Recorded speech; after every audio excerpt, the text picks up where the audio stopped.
En we overvallen de studenten echt, want ze liggen nog te sliepen. Een hele goede morgen. Goedemorgen. Goedemorgen. Gaat het nog een beetje? Ja, best wel. Ja, zoals je het zegt, een beetje. Douchen maakt nou vanzelfs onder de koude kraan. De kerstjes maakt je nog een beetje zweer. Het is ook direct feest, want een van de studenten is Jidje. De wordt voor al thee bracht en vanzelfs moeten de heren echt fit blowen. Om de hele dag fit te blijven doen we elke ochtend even een beetje roeien. Gelijk een goede bloedsomloop en lekker vitamintjes binnen. Ik zou zeggen, succes. Oké, dankjewel. Dat gaan we doen.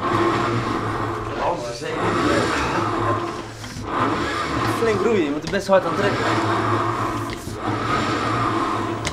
We wilden eerst een maand eigenlijk in een tentje gewoon gaan zitten voor het goede doel. Gewoon omdat we het ook zelf vet vinden om zo van die gekke dingen te doen.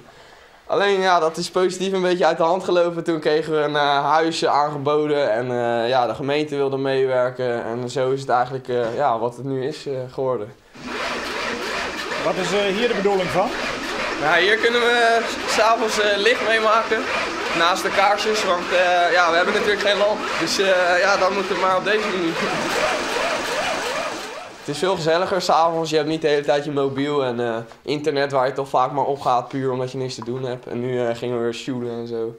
En risken en allerlei spellen. Wie ben ik? En wie ben ik? Moet je echt thuis ook eens proberen. En dan moeten de studenten erop uit om Jill te verzingen voor onder andere Alzheimer Nederland en het Jeugdcultuur en Sportfonds. Eerst maar eens €20 ophellen bij de Borman, dat ze juist er dozen van voortgebracht hebben. Voilà! Kijk. Op 28 maart is de landelijke slotjong van deze actie met een speciale televisieuitsturing. Ja, terug jongens. Dag! Hey, Dag! Altijd spontaan die man. €20 man.